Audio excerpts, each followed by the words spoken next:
That happened in the second after 2 were out. And there's a solid hit.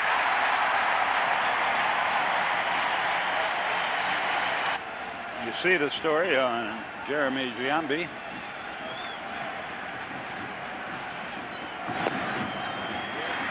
Downstairs, 1 ball, no strikes.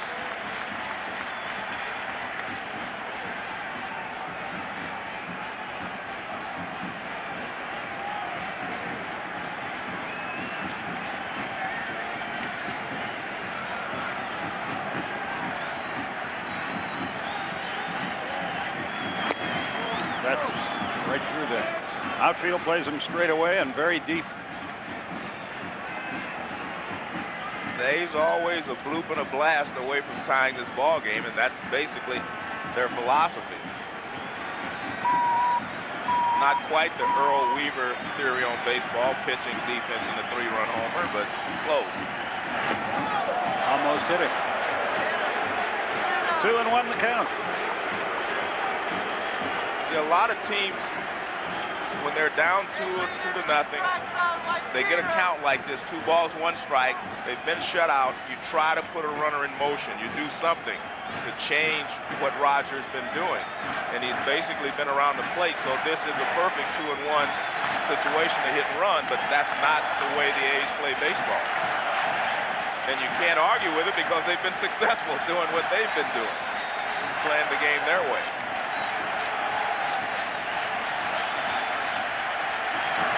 Way outside. And you could see Posada tap his shoulder. What that meant was keep your shoulder in. He felt like Roger opened up too quickly, and that's why the ball moved so far outside. So he wants to keep the front shoulder in and drive toward the plate.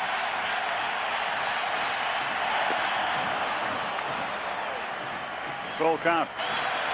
3-2 to Giambi. We'll do it again. And even there, they're not sending the runner.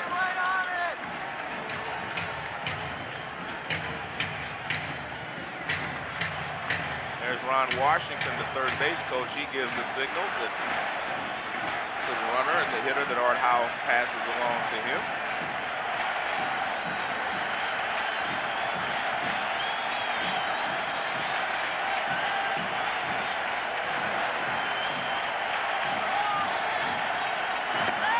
He walked him. So the tying runs are aboard with no one out. This is by far Oakland's best chance. They got 2 runners on in the first, a couple of walks after 2 were out, and here they've got them on with nobody out.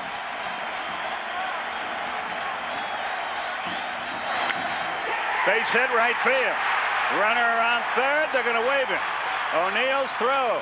He's safe. A good throw might have had him. And that's what we're talking about. They get on the board, but again, I think they fooled Roger there. Roger and Scott Brocious thought they were bunting, but this is not what the Oakland A's are about. They do not bunt.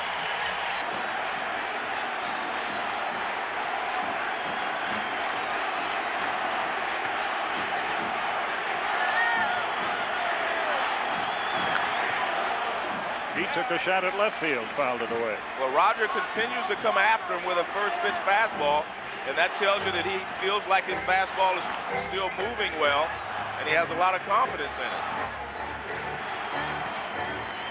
Still no one out here. Runners at first and second, and a run in.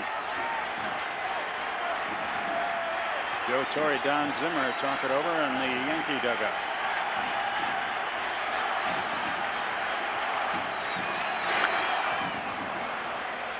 Clemens out in front, 0-2.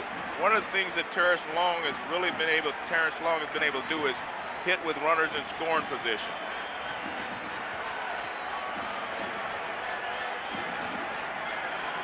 .373. There you see with runners in scoring position, he's done well since he's been here. He didn't start the season with the A's, but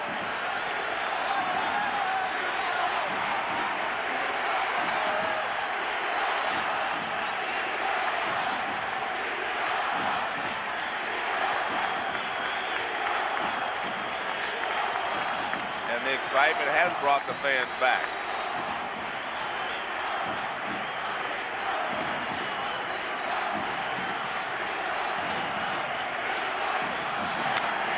Little looping pop fly. That's going to drop foul.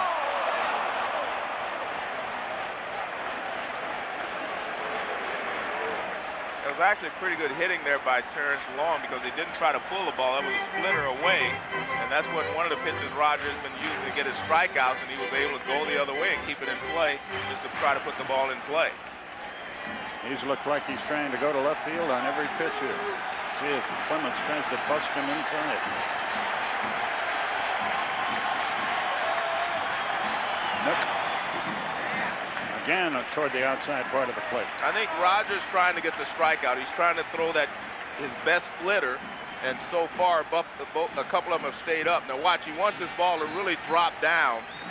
He starts it too high. That's the reason he was able to get a piece of it. See how high this one starts. It still has movement, but because it starts so high, he's able to get a piece of it.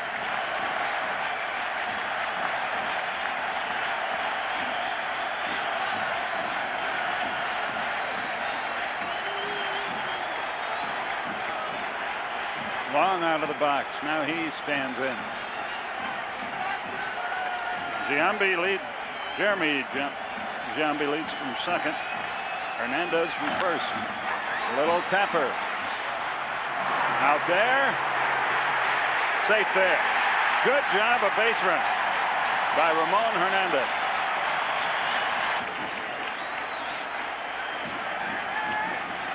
Velarde, the batter, infield back. They're willing to concede the tying run for an out.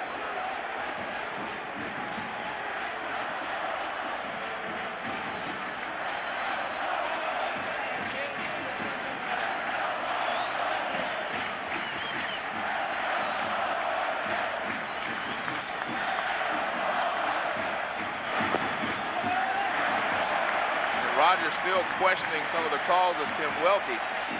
Randy Velarde had a big hit in the division-clinching game on Sunday. He hit a home run. They were ahead 1-0 in the 8th, and he hit a home run over the center field wall.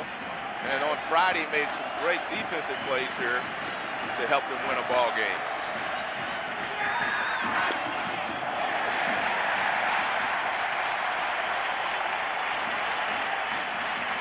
Two balls and a strike. I don't think you want to put Velarde on base and have Jason Giambi batting with the bases loaded. No, that would not probably be a good plan. No, not a good thought if you're a Yankee fan. If you're an A's fan, that's exactly what you're hoping for. Ground ball, base hit. One run is in. The other runner stops at third, tie game.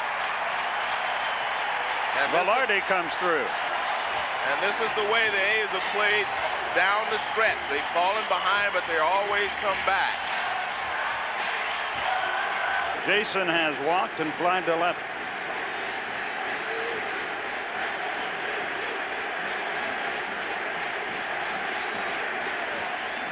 That play worked once, but it was a long time ago.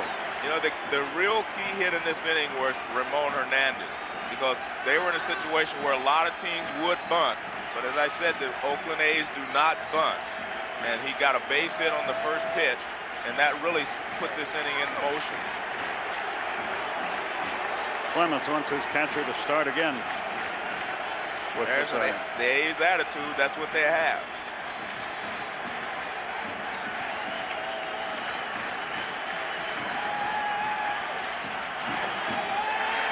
Into the dirt. Giambi gets out in front. One ball, no strikes. Clemens was rolling merrily along until this fifth. He has also thrown a lot of pitches. And even if he gets through this inning, how much longer will he be able to go?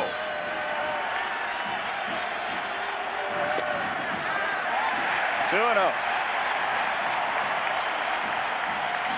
Damon Grieve is next. You can see a little frustration in Roger in that he thinks a lot of these pitches should be called strikes, and they're not being called strikes. He thinks he's made a good pitch, and he's not getting the call. It gets by. Oakland leads, another runner in scoring position.